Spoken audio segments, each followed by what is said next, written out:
Boa noite, pessoal.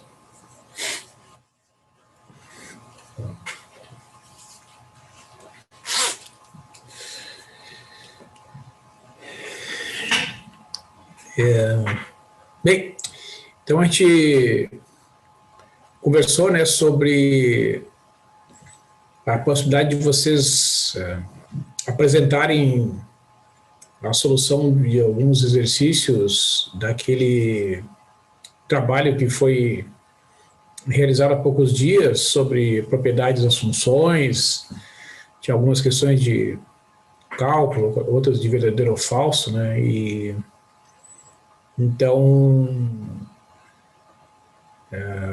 alguns de vocês manifestaram interesse em apresentar. A Gabriela, a Bruna também falou, né, Bruna? Sim, se der, eu gostaria. Tá, e tu tem condições de fazer isso hoje? Eu tinha comentado no e-mail sobre a questão 4, mas eu tinha me enganado, não sei se não pode ser da questão 3. Não sei Pode. se alguém já escolheu ou não sei. Não, pode. Tu tem condições de fazer hoje? Sim. Tá. Então, aguardar só uns minutinhos, então, porque às vezes o pessoal chega um pouquinho atrasado, pode ser assim, não tem problema. Deixa eu ver. Não sei se vocês têm alguma pergunta sobre aquelas questões sobre congruências que eu apresentei na semana passada. Ficou um exercício também para ser apresentado, né, para ser resolvido.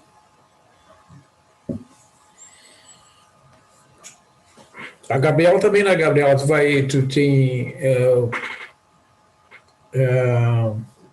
uma apresentação também para hoje, né? Sim, eu preparei a questão 5. Tá. Ótimo.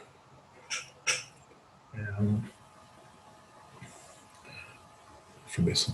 Vamos aguardar mais 2 minutinhos aqui, são 9h03. Às 9h05 a gente inicia, então. Aí dá tempo dos retardatários chegarem. Ó, tá chegando o Eduardo.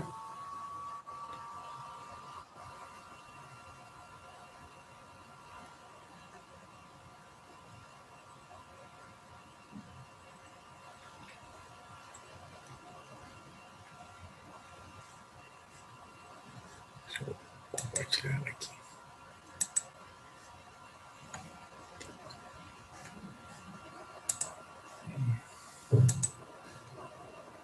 Bom, pessoal, aqui só para reforçar, né, que aqui no Zoom, desculpe, no Moodle, vocês têm esses materiais que estão disponíveis. Bom, tem um plano de ensino lá, né, com o planejamento das atividades. E aqui tem as videoaulas. Eu tentei organizar assim, né, aqui os vídeos. Tenho tentado publicar aqui com esses títulos, né, que remetem ao assunto da apresentação, né. Esses aqui são alguns textos, né, que eu vou fazendo as contas ali, mostrando os exemplos, aí eu gero os arquivos em formato PDF que estão disponíveis aqui, também por data, né. Eles são meio que fazendo uma abjeção aqui, não é exatamente uma abjeção, né, é uma função injetora aqui, com os vídeos, as atividades de avaliação, né, aquela primeira apresentação que foi a Camila e o Guilherme que fizeram, tá? Então aqui são os materiais que vocês têm condições de consultar, né? No plano de ensino aqui tem um detalhamento dos conteúdos, mas eu acho que não é o caso que a gente olhar isso. Então, vamos fazer o seguinte. Eu vou...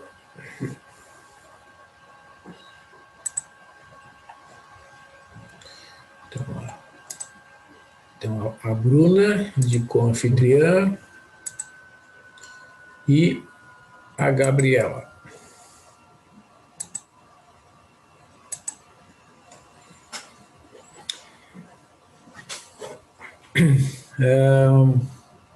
Então, acho que podemos começar, pessoal, porque são 9h05, né?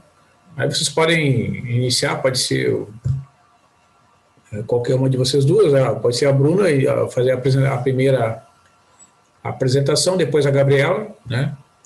E depois, então, a gente retoma aqui, tá? Então, você já defini que vocês são co-anfitriãs, vocês podem compartilhar a apresentação de vocês e iniciar, então. Eu agradeço aí a participação de vocês. Vocês estão enxergando? Sim, agora estamos chegando à apresentação. Uhum. Bom, escolhi então a questão 3, que é de verdadeiro ou falso, e ela diz então, a função f de R em R, onde f de x é igual a x ao quadrado, é injetora. Então, essa 3 ela é falsa, então eu fiz um contra-exemplo, até que tem um gráfico para ser mais fácil de visualizar. Eu escolhi dois valores de x igual a 2 e x igual a menos 2, e substituindo então esses valores na função, eu encontro dois valores de y iguais, que é o 4. Então, ela é falsa justamente porque dois valores de x não podem dar o mesmo valor de y. No caso, a função f de x1 igual a f de x2, mas x1 é diferente de x2. Acho que era isso. Ok. Muito obrigado. Então, agora, a Gabriela, por favor. Não sei se algum colega tem alguma pergunta, só para a Bruna. Não? Então, Gabriela, por favor. Tá dando para visualizar? Pode iniciar, a gente está vendo a apresentação. Certo. Então, a questão 5, ela dava dois conjuntos, né, uma questão de verdadeiro e falso também, e afirmava que existia uma função injetora f de A em B. Então, né, nessa questão, acho que é importante lembrar duas definições, que é a definição de função e a definição de função injetora. Então, uma função ela pode ser definida como uma relação de A em B, onde cada elemento de A precisa estar relacionado com um elemento de B. Ou seja, todo elemento de A tem que ter uma imagem em B. Em uma função injetora, então, cada elemento da imagem tem que estar ligado a um único elemento do domínio. Isto é, não pode existir dois elementos distintos em A com a mesma imagem em B. Então, se a gente pegasse esses dois conjuntos e tentasse estabelecer uma função injetora de A em B, a gente pode notar que sobrariam elementos no domínio. E se sobram elementos no domínio, não pode ser uma função, não pode ser uma função. Portanto, a afirmativa é falsa, porque não existe uma função injetora entre os conjuntos A e B. Para ser uma função injetora, a quantidade de elementos do conjunto A tem que ser menor ou igual à quantidade de elementos do conjunto B, o que a gente não verifica nesse caso, né? O primeiro conjunto tem 9 elementos, o segundo conjunto tem 5 elementos, então não é possível estabelecer uma função injetora. Acho que seria isso, resumidamente. Muito bem. Alguém tem alguma pergunta?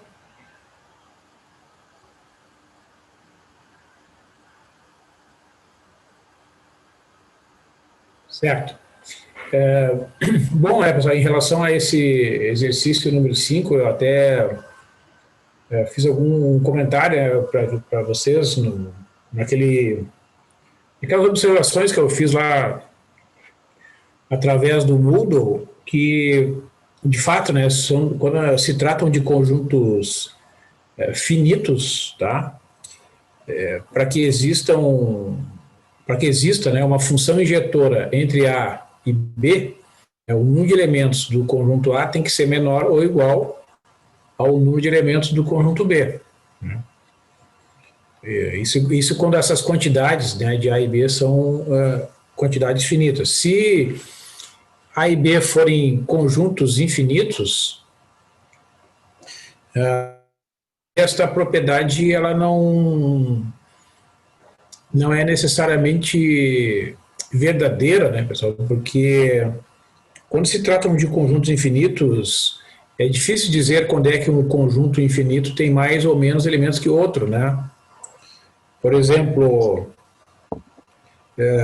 imaginem o conjunto dos números naturais, tá? Então, vamos imaginar aqui o conjunto dos números naturais. Então, 0, 1, 2, 3, etc. E agora vocês pensem no conjunto dos números naturais pares. Né? Então, 0, vamos colocar o 0, que é um múltiplo de 2, né? 0, 2, 4, 6, 8, 10, etc. Então eu pergunto, é possível existir uma função injetora entre esses dois conjuntos? Vou compartilhar aqui ó, a tela para vocês. Quer ver? Imagine esses dois conjuntos aqui. Ó. Conjuntos naturais.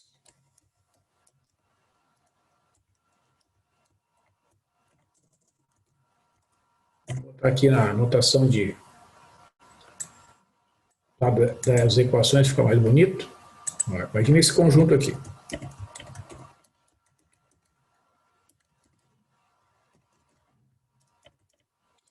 E aqui, considere os naturais pares, por exemplo. Seria o 2n, né?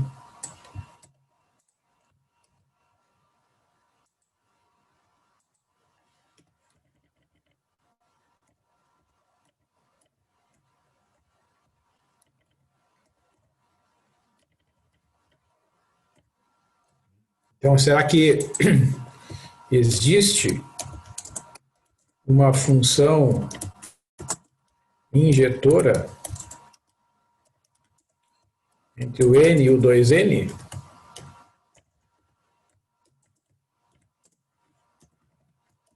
O que vocês acham?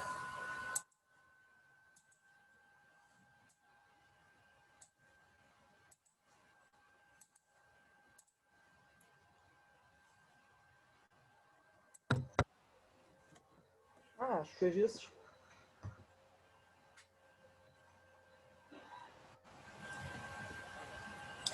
O que vocês acham? Será que é possível definir, né, uma função entre esses dois conjuntos que seja injetora?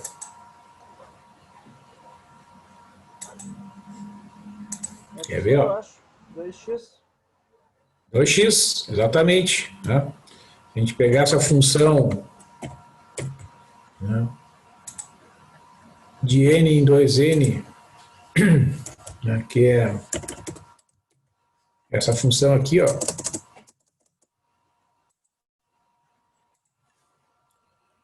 f de x igual a 2x, né, vai ser uma função injetora. Ó.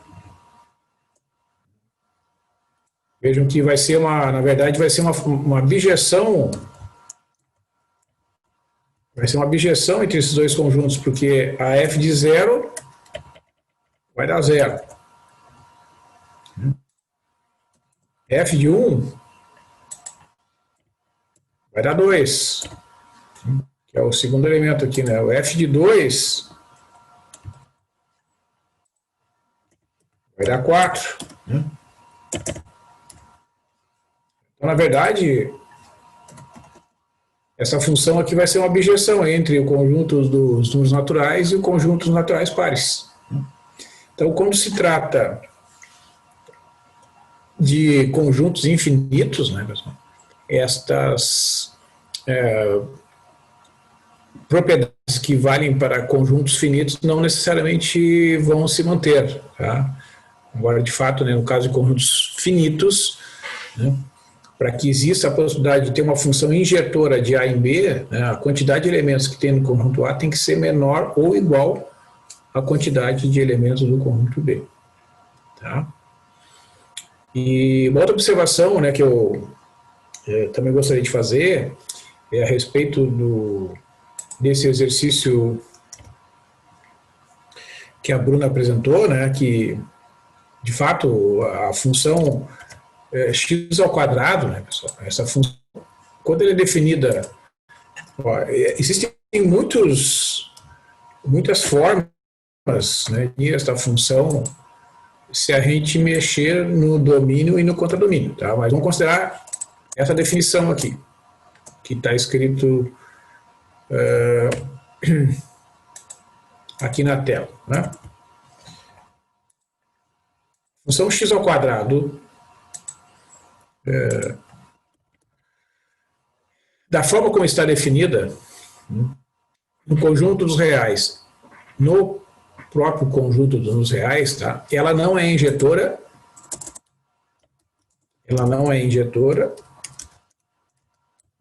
conforme mostrou ali, tem 2 pontos, como por exemplo, menos 2 e o 2, que tem a mesma imagem. Então, assim, pessoal, quando vocês procurarem descrever, né, com as próprias palavras o que é uma função injetora, procurem usar a definição, né? O que diz a definição de uma função injetora? Pontos distintos têm imagens distintas. Ou, dito de outra forma, se 2 pontos têm a mesma imagem, para que a função seja injetora, os pontos têm que ser iguais. Tá? Bom, muito bem. Então, essa função não é injetora e não é também sobrejetora. Por quê? Ó, pelo seguinte, então, vamos, por exemplo, como foi mostrado ali, né, que ela não é injetora. Vamos pegar o exemplo ali que a Bruna apresentou, né, aproveitar aqui o exemplo. Ó, vamos pegar esses 2 pontos. O x1 igual a 2, o x2 igual a menos 2,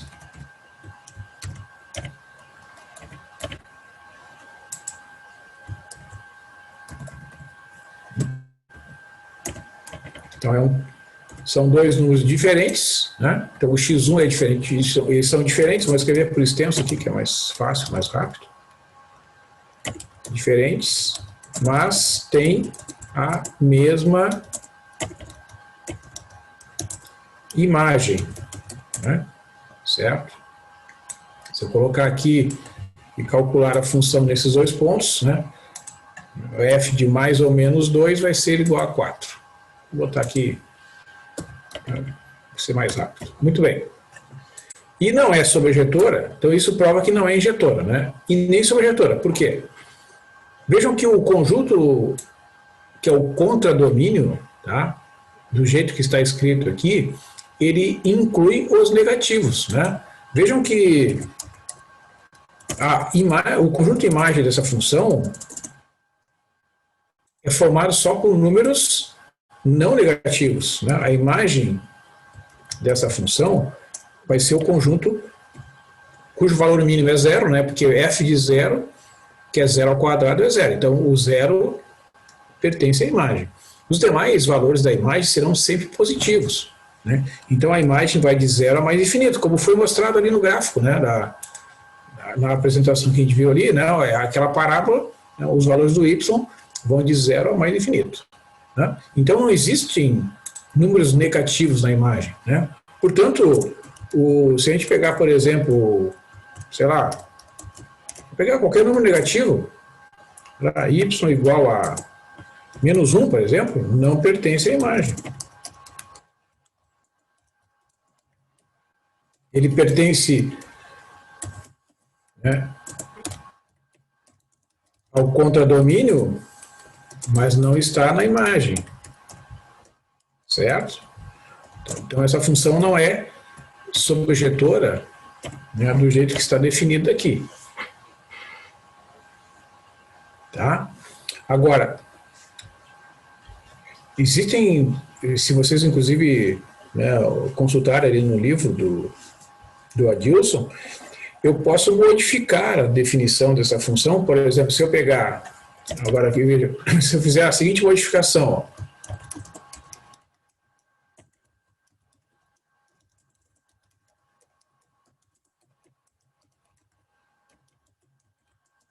Agora vejam, vou pegar e fazer essa modificação. Vou pegar esta função aqui.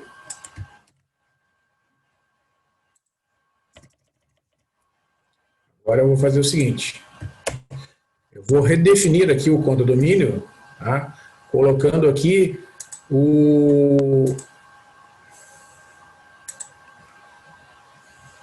este conjunto aqui.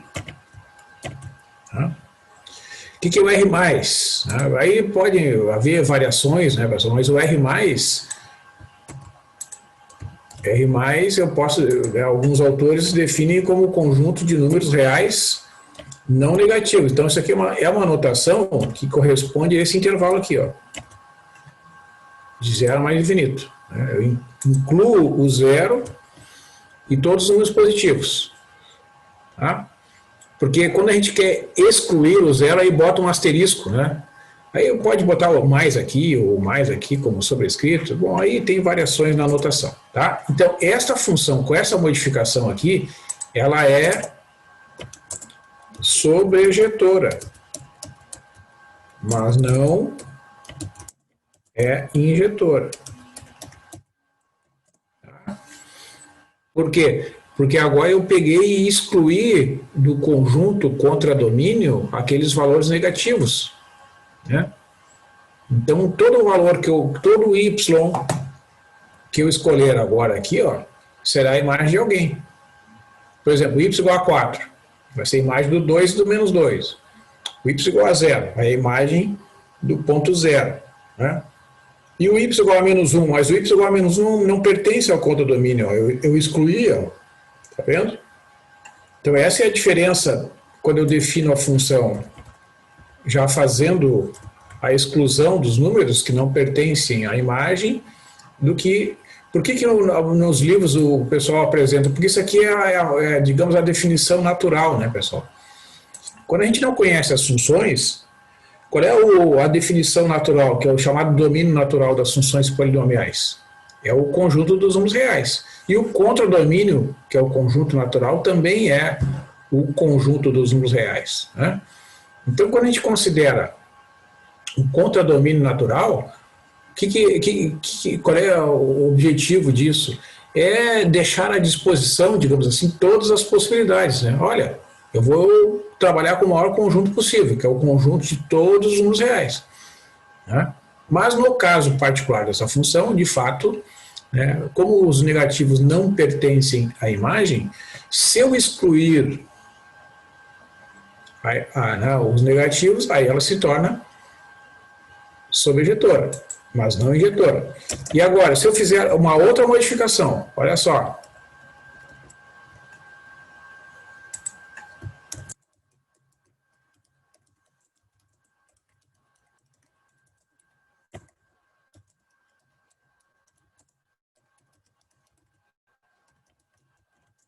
Agora eu vou fazer a seguinte modificação.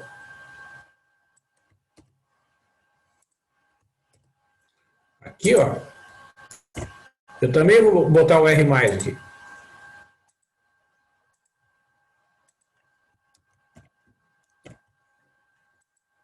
Então, olha só que interessante. Esta função, ela vai ser injetora e sobrejetora. Vai ser uma função bijetora.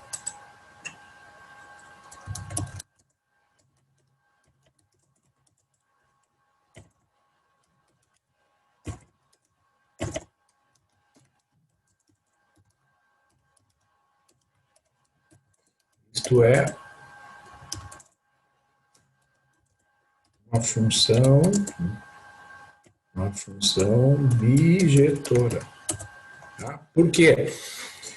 Porque agora eu excluí os negativos do domínio e excluí os negativos do contradomínio. Quer ver, ó?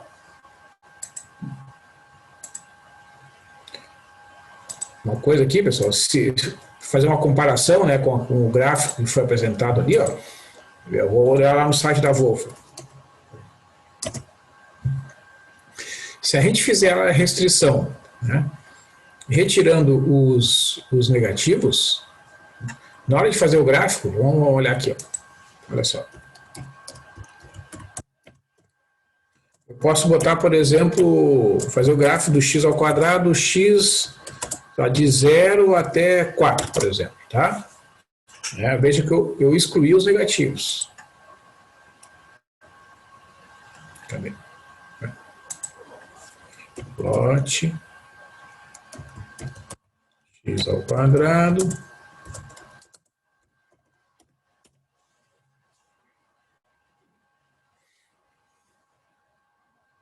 Ó, tá aqui, ó.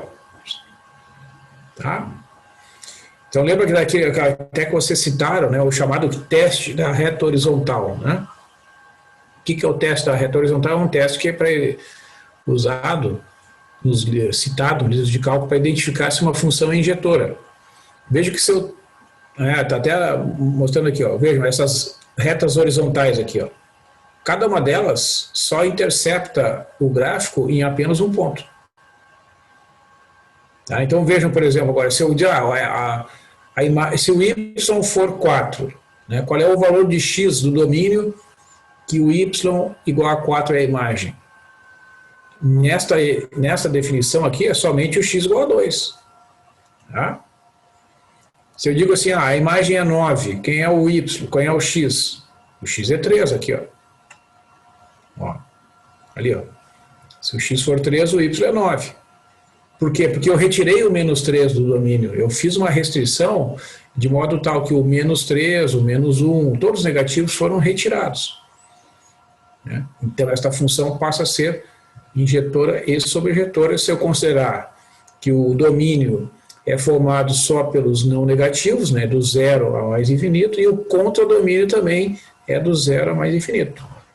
Certo, pessoal? Então, é possível a gente trabalhar com uma restrição de uma função para que ela se torne injetora e também sobrejetora, né? Ou seja, que ela se torne uma bijeção.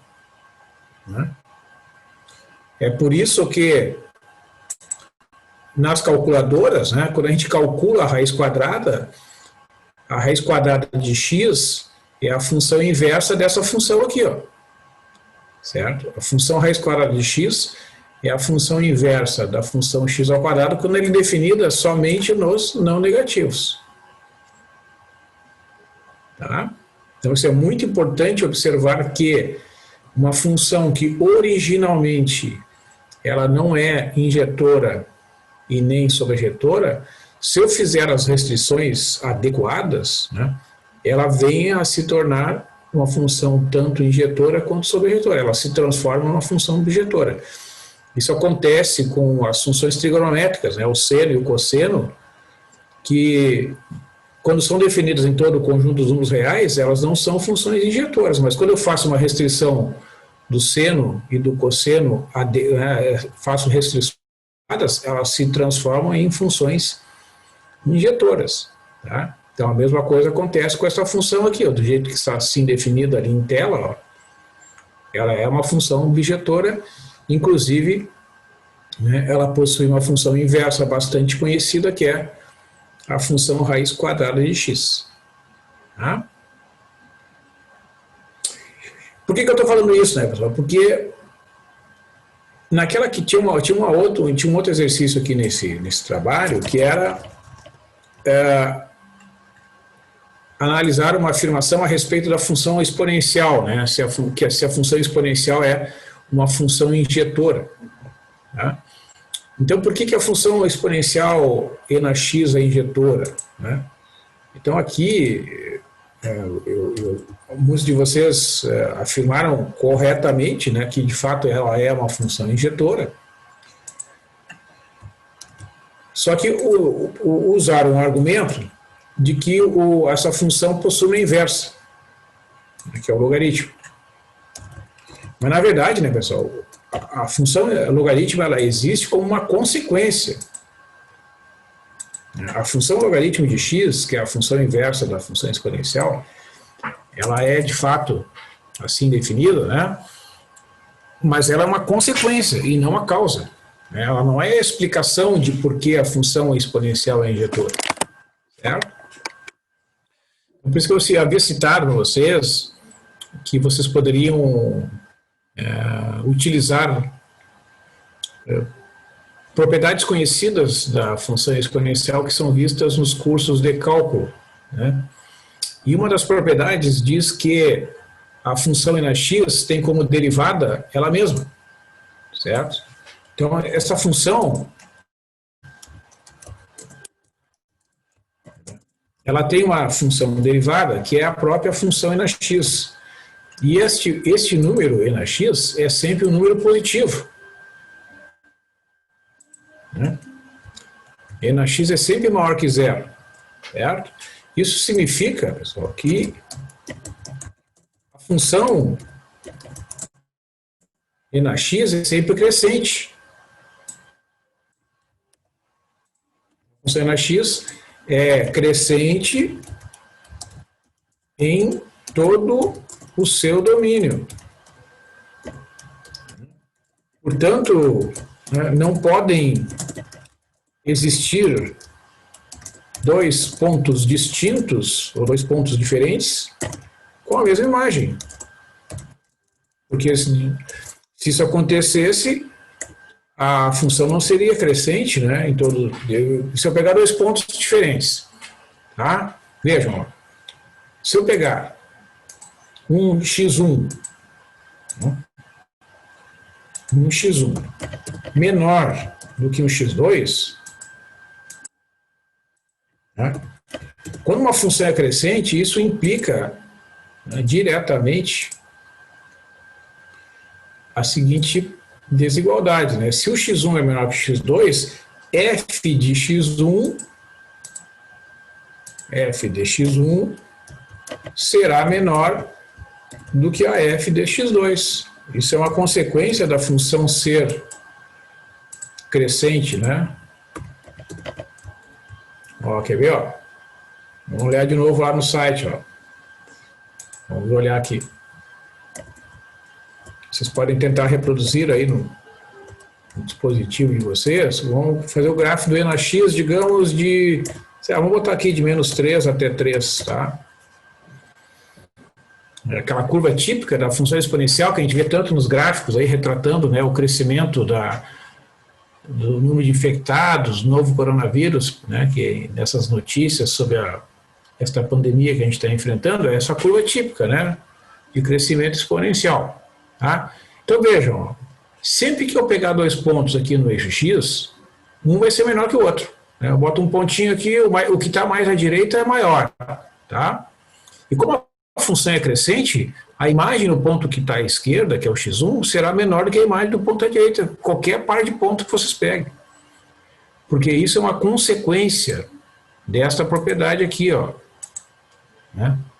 A derivada sendo positiva, tá, vai fazer com que a função seja crescente em todo o seu domínio, né? Ela vai vir aqui, ó, nessa parte à esquerda aqui, de valores que tendem a zero, né? Quando x tende a menos infinito, a função exponencial tende a zero, né? Esse é um limite bastante conhecido, ó. O limite, quando o x tende a menos infinito, vou botar aqui, limites.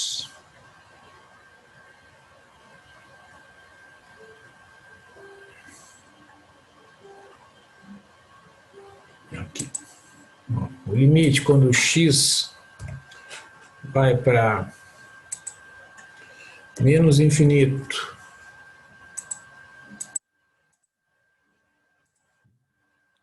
a função n(x), ela tende a zero, não vai ser igual a zero, mas ela vai tender a zero, né?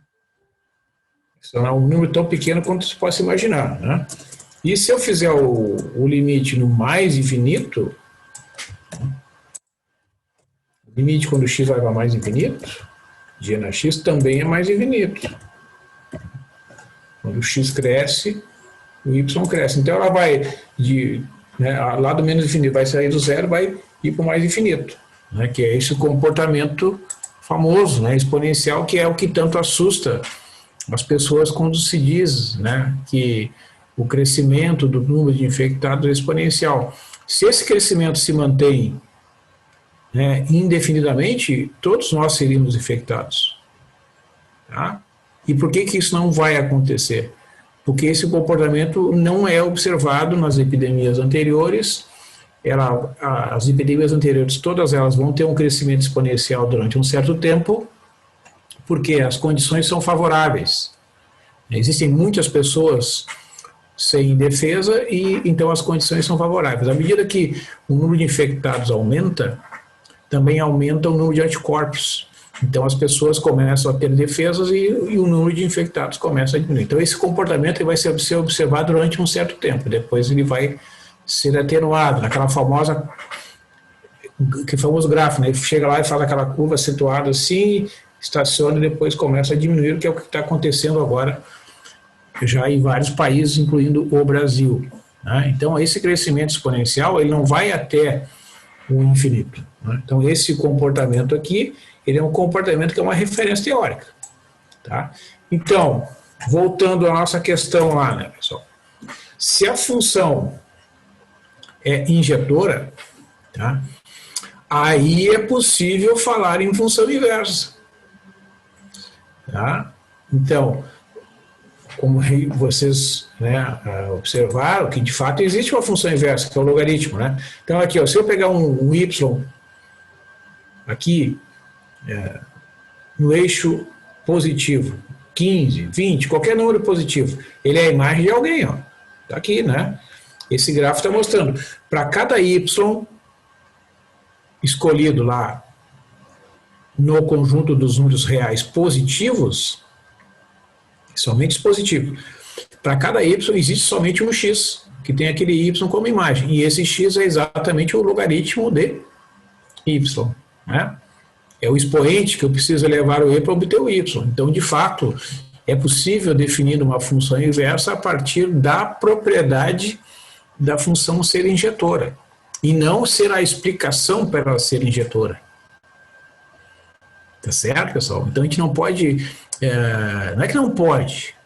Poder pode, porque existem outras formas de construir a função logaritmo. Quem estudou cálculo integral, né, vai encontrar nos livros de cálculo uma construção do logaritmo como sendo uma integral, né? A integral da função 1 sobre x, quando x varia de 1 até t, o logaritmo de t. Né? Isso também é uma forma de definir o logaritmo, tá? Mas da forma como a gente está definindo aqui, a gente está interpretando que o logaritmo, a existência do logaritmo é uma consequência da propriedade da função ser injetora, né, que pode ser explicada por esta propriedade específica aqui da função exponencial, que é uma função cuja derivada é ela mesma. Tá bom? Então era essa a observação que eu faço, né, que, digamos assim, a gente, é super importante vocês, porque existe uma diferença, né, vocês que talvez às vezes eu, por exemplo, comecei a trabalhar antes de me formar, né? Então às vezes acontece, comecei a dar aulas, né, trabalhar como professor, então às vezes acontece, talvez alguns de vocês venham a ser professores até mesmo antes de se formar, né? Então a gente tem que saber, porque existe uma diferença muito grande entre a inversa da função x ao quadrado do que a inversa da função exponencial. Qual é a diferença?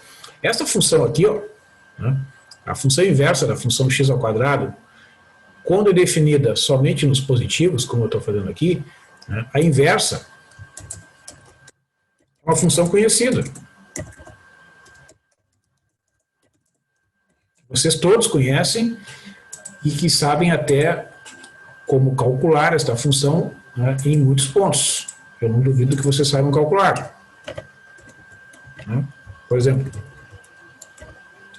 a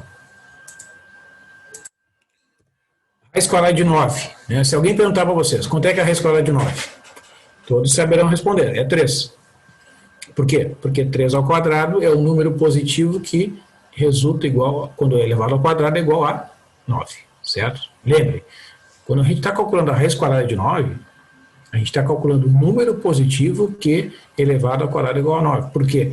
Porque esta função é a função inversa da função x ao quadrado definida só nos positivos. Tá certo? É uma restrição da função x ao quadrado. Então, ao perguntar, né, qual é o número que é elevado ao quadrado igual a 9, que corresponde ao cálculo da raiz quadrada de 9, é um número positivo que é elevado, porque essa é a definição. Eu poderia ter escolhido os negativos, mas nos livros de todos, né, e é por isso que nas calculadoras, se vocês pegam uma calculadora qualquer, que tem no celular, tem uma teclinha lá da raiz quadrada. Se vocês calcularem a raiz quadrada de 9, a resposta vai ser 3. Porque as calculadoras foram programadas com essa definição, que corresponde a restringir a função x ao quadrado só nos positivos, tanto no domínio quanto no contradomínio, certo? Então vejam, a função raiz quadrada de x, ela tem um conceito que é fácil de explicar, tá? Então, por exemplo, se vocês quiserem exemplificar, né, vocês poderão escrever assim, ó, a raiz quadrada de 9 é igual a 3, né? E a explicação é 3 ao quadrado igual a 9. Então, ok, é bem simples de explicar isso neste caso, né? Mas se for a raiz quadrada de 10, né? Como é que vocês calculam a raiz quadrada de 10? É mais difícil de calcular a raiz quadrada de 10. Por quê? Porque envolve uma série de operações, que envolve derivadas sucessivas da função raiz quadrada de x, tem que pegar a série de Taylor, derivar uma vez, derivar 2 vezes a função, 3 vezes, 4 vezes, calcular em pontos e calcular as sucessivas aproximações até obter um valor que vai ter 2, 3, 4, 10 casas decimais exatas, enfim, quantas a gente achar que deva ser o caso. Isso é a questão do cálculo. Mas o conceito da raiz quadrada de 10, todo mundo sabe. É o número ao quadrado igual a 10, digamos, né? É o conceito. Então, é muito diferente quando eu falo da função inversa da função exponencial, né? Porque quando eu falar da função inversa da exponencial, eu estaria falando do logaritmo, que é um conceito mais abstrato, né, pessoal? A função inversa, aqui, é a função que a gente costuma representar no Brasil, né, como ln. Agora, nos países eles usam o log, né, mas aqui no Brasil se consagrou usar o LE, tá? Tudo bem, não tem problema nenhum, tá? Então, essa função tem essa propriedade, ó. É a função inversa da função exponencial, né? Mas ela tem um conceito mais difícil, né? Certo? Ela tem um conceito mais difícil. Por exemplo, como é que eu calculo o logaritmo de um número, né? É mais difícil isso. Porque vejam que se vocês calcularem, vamos calcular o logaritmo de 10, por exemplo, né? Se vocês não tiverem uma calculadora, como é que vocês fazem? Então, o conceito associado ao logaritmo é mais difícil, mas ele representa um expoente, né, que tu precisa elevar a função exponencial para obter o 10, né? Esse é o resultado do logaritmo de 10, certo? Então, se o logaritmo de 10 é x, né, esse x é tal que na x é igual a 10. Essa é a definição, né? Essa é a definição, ó. E elevado na x igual a 10, certo? Então, se a gente conseguir calcular isso aqui, ok, né? Descobrir quanto é que vale o logaritmo. E por que eu sei que existe esse ponto? Por que eu sei que existe um único x que responde essa pergunta? Porque a função e na x é injetora, né? Então, ó, se eu calcular aqui, ó, se eu pegar o y igual a 10, ó, tá aqui, ó, a gente vê pelo gráfico, né? Ó, tá aqui, ó. A gente vê pelo gráfico que existe um número entre 2 e 3, ali 2, alguma coisa, né, que se eu colocar no expoente do número e, o resultado da potência será igual a 10. Tá certo? Então, essa é a observação, né, importante a respeito da propriedade da função e na x ser uma função injetora, que é uma consequência da derivada desta função ser sempre positiva e, portanto, ela é uma função crescente em todo o seu domínio. Sendo crescente em todo o seu domínio, se eu restringir, né, o domínio, então eu pego todo o conjunto dos reais e restringir o contradomínio no conjunto dos números estritamente positivos, ela se torna uma abjeção e eu posso fazer a definição da função inversa, que é, então, o famoso logaritmo, né? Que tem inúmeras aplicações, né, pessoal? Bom, não preciso nem falar, né? Essa questão da pandemia, evidentemente que nos modelos matemáticos, quando se calculam essas equações que envolvem lá previsões do número de infectados, etc., tu vai ter que naturalmente trabalhar com logaritmo, né? E no nosso dia a dia, né, todo mundo bebe água, certo? E um dos indicadores muito importantes, né, da qualidade da água que a gente bebe é o pH, né? E o pH nada mais é do que um logaritmo, né? Geralmente o pH é medido em uma quantidade que é o logaritmo decimal, né? Na verdade é menos o logaritmo decimal da quantidade de OH+ que tem na água, né? Então, se a quantidade for 10 na menos 7, né, o logaritmo dará 10 dará, na base decimal vai dar menos 7, aí troca o sinal, o pH é igual a 7, que é a chamada água neutra, né?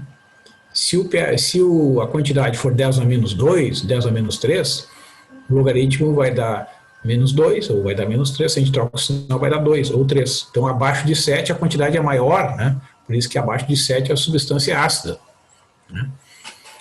Certo?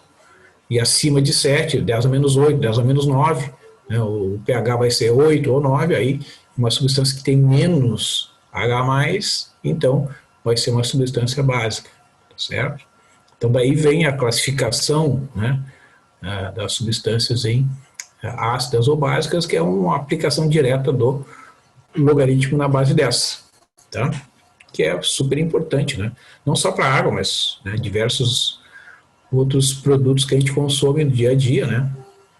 E é muito importante saber se são ácidos ou básicos, tá? Então essa é uma importante aplicação dos logaritmos, né? Seja na base dessa, seja em qualquer outra base, tá? Muito bem. Então deixa eu interromper aqui. Então vamos fazer o seguinte, pessoal, eu estendi bastante aqui na nossa discussão, né? Então vamos fazer aqui só um comentário rápido sobre aquele exercício, né? Sobre o exercício da aula anterior, que é esse exercício sobre o cálculo do Z4, né? Então eu pedi para vocês tentarem resolver um exercício que era o seguinte: calcular as classes de equivalência no conjunto Z4, tá? Então eu vou comentar aqui este exercício.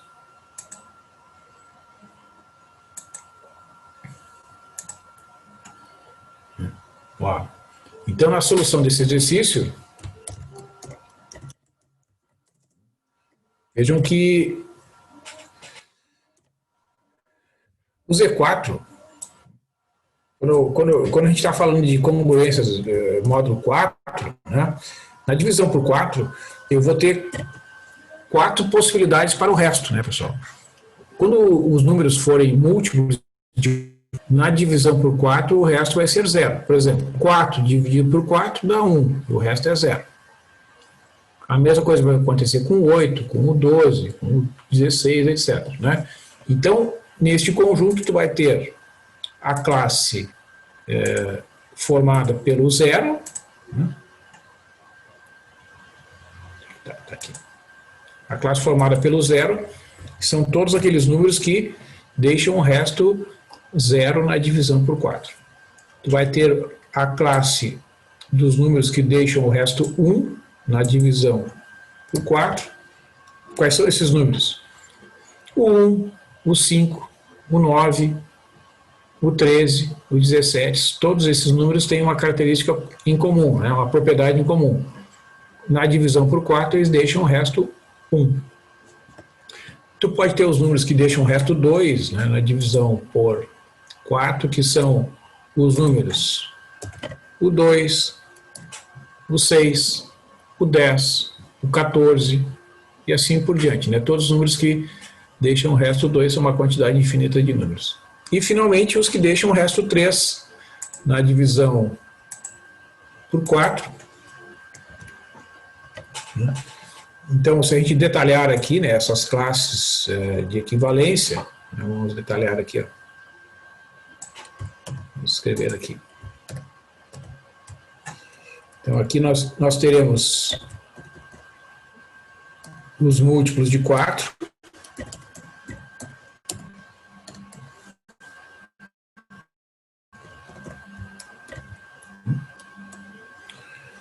Depois,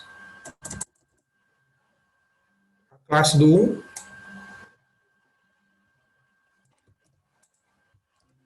Que são, então, se eu pegar os positivos, né, o 9, o 5, o 1, então, menos 3, menos 7, menos 7, menos 3, 1, 5, 9, etc. Né? Porque a progressão é sempre uma progressão aritmética de razão 4. Né? Estou falando aqui dos restos possíveis na divisão por 4. Depois vem então, a classe do 2. Se eu consigo capturar aqui. A classe do 2.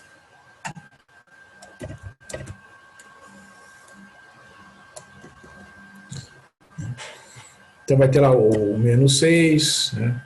O menos 2, o 2, o 6, 8. Não, peraí. O 10, né? É sempre de 4 em 4. Ó, 10 dividido por 4 dá 2, sobra 2. Né? 6. Quando divide por 4, dá 1 e sobra 2. Né? Então, o que interessa é o resto, né, pessoal? Tá? O resto da divisão desses números por 4 é 2. Né?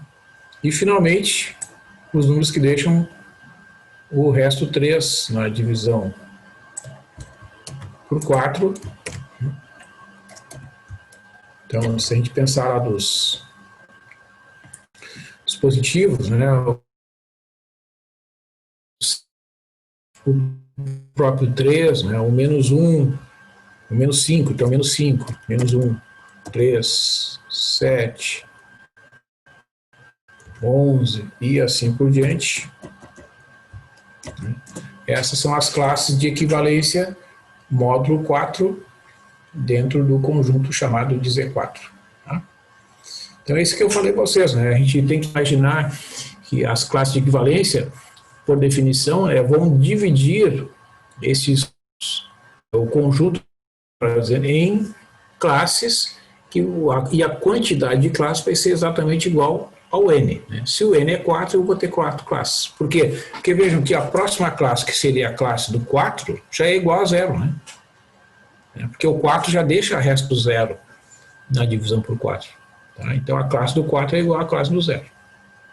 A classe do 5 é igual à classe do 1. A classe do 6 é igual à classe do 2. E assim sucessivamente. Então eu só tenho 4 possibilidades, né, na divisão por 4. O resto é 0, 1, 2 ou 3. Tá? E quando a gente opera, né, esses números, vejam que se eu multiplicar, né, certas classes, vai dar 0 sem elas serem iguais a 0. Ó. Por exemplo, se eu fizer a classe do 2 multiplicada pela classe do 2, vai dar 0. Olha só que interessante. 2 multiplicado pela classe do 2 vai dar a classe da multiplicação dos números, né? Vai ficar 2 vezes 2 aqui debaixo do sinal da classe. Ó. Isso aqui é igual à classe de 4. Só que a classe do 4 é igual à classe do 0. Então esse é um exemplo que mostra que dentro desses conjuntos eu posso pegar dois elementos diferentes de 0,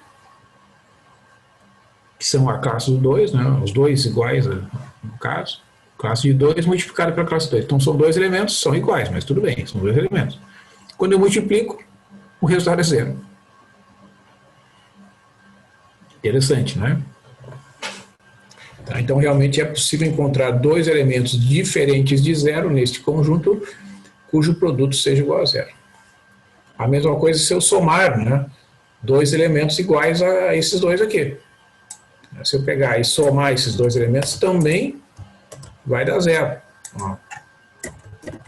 Porque para eu somar esses dois elementos, eu preciso colocar a barra ali e somar de baixo para o sinal da barra. Ficar 2 mais 2, e também é igual a zero. Então isso é extraordinário, né, pessoal? Dentro desses conjuntos existem essas situações. E por que acontece isso? Porque o 2 é um divisor de 4. Né? Certo? Já no exemplo da aula passada, que é o Z5, isso não aconteceu de forma alguma. Tá? Se vocês olharem a tabela do Z5, ó, aqui é a tabela da adição. Ó. Vocês podem observar aqui, ó, para a soma da zero, ó, aqui tá errado, aqui é, não, tá certo, 2 mais 3 é 5, tá. Na soma é possível, na multiplicação que não é. Ó. Aqui, ó, vamos pegar essa parte da tabela aqui, ó. Essa parte da tabela que é da multiplicação, quando a gente multiplica elementos diferentes de zero, sempre dá diferente de zero. No Z5, para que a multiplicação resulte igual a zero, pelo menos um dos fatores tem que ser zero. Tá? Certo? Então, quando duas classes diferentes de zero são multiplicadas no Z5, o resultado é diferente de zero. Agora, lá no Z4, não. Tá? Como o Z4 tem, como o 4 tem o 2, que é um divisor próprio de 4, né? Quando eu multiplico 2 vezes 2, dá a classe do 4, que é zero. Então, se o número tem um divisor próprio, né, esse divisor próprio poderá gerar uma multiplicação que vai resultar na classe igual a zero, sendo que os fatores que estão sendo multiplicados são ambos diferentes de zero. Tá?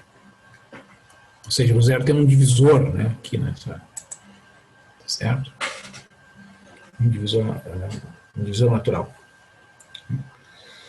Bom, então, pessoal, eu vou ficar por aqui. Eu ia apresentar para vocês hoje uma propriedade que é conhecida do ensino fundamental e médio, né, que diz que para que um número inteiro seja divisível por 3, vamos pegar um número positivo, né, que é mais fácil.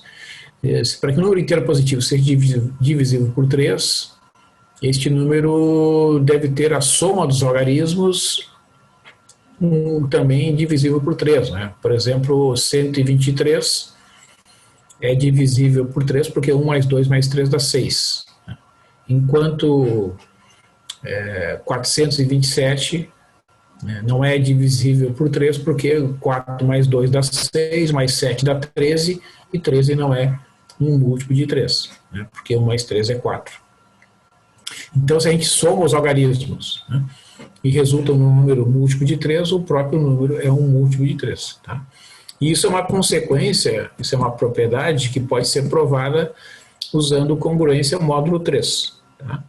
Então, eu pretendo fazer isso, mas vou deixar para quarta-feira, né, tá, devido ao adiantado da hora, já são 10 horas, então eu prefiro deixar para quarta-feira, e quando a gente iniciar a aula de quarta-feira eu demonstro esta propriedade da divisibilidade por 3, que é uma consequência das congruências módulo N. Por quê? Porque vejam o seguinte, ó, dou uma dica aqui, né? Pega o 10, né? O 10 é congruente a 1 módulo 3, né? Porque quando a gente divide 10 por 3, dá 3, sobra 1. Pega o 100, divide por 3, dá 33, sobra 1. Então, todas as potências de 10, quando a gente faz a congruência módulo 3, elas são congruentes a 1 módulo 3. Então, se eu pego um número representado na base 10, o que ele é? A0 vezes 10 na 0, mais A1 vezes 10 na 1, mais A2 vezes 10 na 2, mais etc. a N vezes 10 na N. Aí eu faço a congruência módulo N, né? Todas as potências de 10 são congruentes a 1 módulo N. Vai sobrar na congruência módulo 3, A0 mais A1 mais A2, etc. mais a N. Daí vem a famosa regra da divisibilidade por 3. Tá bom? Então é isso, pessoal. Tá? Vou continuar na quarta-feira. E então eu vou, né, na medida que estiver disponível aqui o vídeo, eu publico amanhã ou mais tarde na quarta. Então, uma boa noite para vocês e até quarta.